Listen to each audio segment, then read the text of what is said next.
So the old-fashioned way, like I said, you do it statically. You have to go through a debugger.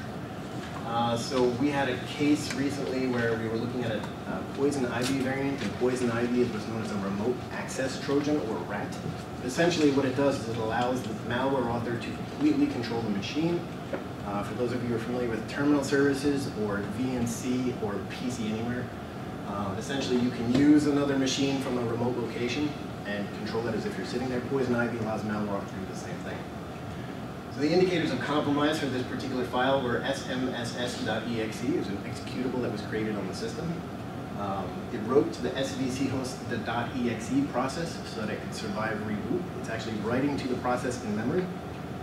It creates a mutex, and essentially a mutex is almost like a file handle, but not exactly. It's essentially something that allows you exclusive access to a particular resource on a computer so that other processes can't use it while you're using it. And so it creates a mutex with this particular funky name. And then it actually wrote to the registry in active setup installed components, which is another way of surviving reboot. And we had a highly skilled analyst, and he did this in about 30 minutes. He was able to figure out what it was, what it did, and provide the 4 indicators of compromise. This is what he was looking at.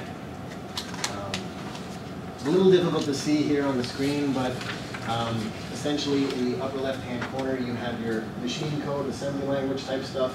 You have your file information, your registry information. So he was using a tool that looked a lot like this. And you can see it looks like a lot of fun. It's not. But that's what he was looking at. In 30 minutes he was able to figure out what it did. So doing it this way can be very risky. For one, the guy might be on vacation, so you don't have anybody to do it. If that one reverse engineer in that other company goes away for any reason, then you're screwed because you don't have anybody who can do this sort of thing. Malware analysis may not be possible, or manual analysis may not be possible in a short time for reasons we've already discussed, anti-forensics. I've been talking a lot about samples here, executable code, that sort of stuff. It doesn't have to be executables, it can also be URLs that are malicious. When you're examining a URL, it might not be up, for instance. The actual server on the other end may be down. Or it could be up and then register as good, but actually be compromised if you're checking reputation, for instance. Or the other way, it might be actually bad, but show up as non-malicious. So there are ways around that, and I'm not going to get into too much of that, but it doesn't have to be code samples. And then the other problem is that, again, you have so much data to look through. What do you do? How do you actually get through all of that data? And when you have that much data, your analysis can often suffer because you are one person, you are human, and so you often don't have the time just to be able to get through a particular sample like you want to or like you should. So how can we mitigate that risk? Nowadays, the answer is automated malware analysis. And this is currently what I'm doing. I'm actually a sales engineer in addition to a malware researcher, so I do sell this sort of thing, so we'll let you know that right up front, but I'm not going to sell you anything in particular here, just to let you know that the technology exists. And automation happens to just about everything anyway, so it's no surprise that this sort of thing comes to malware analysis as well. People used to have to calculate large sums of numbers until somebody came up with a spreadsheet, that sort of thing. Automation allows you to get things much faster. We can typically dynamically analyze a particular piece of malware in 60 seconds or less, which certainly beats doing it in half an hour. It's less error prone because the machines are actually doing the analysis. They are gathering the information. They have logic. Sorry. Oh no, I was just talking to myself saying that it's less prone to human error. Exactly, yeah.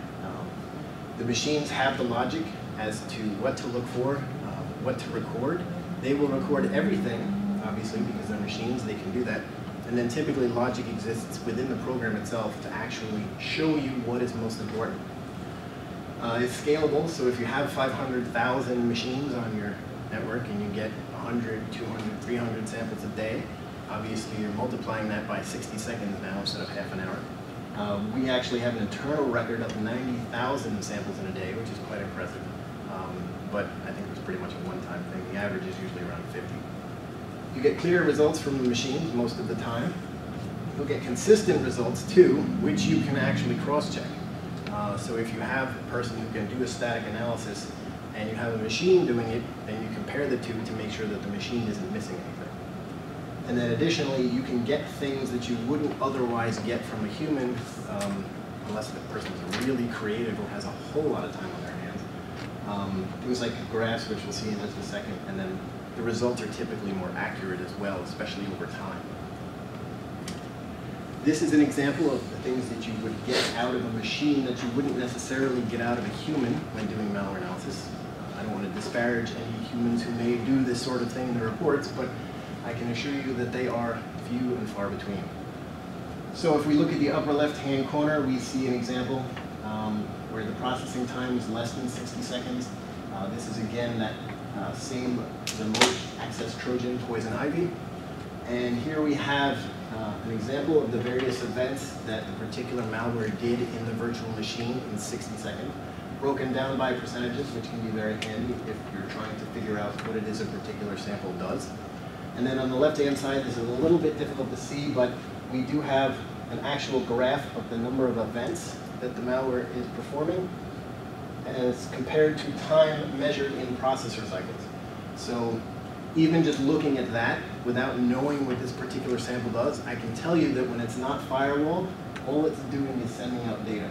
It's just trying to connect.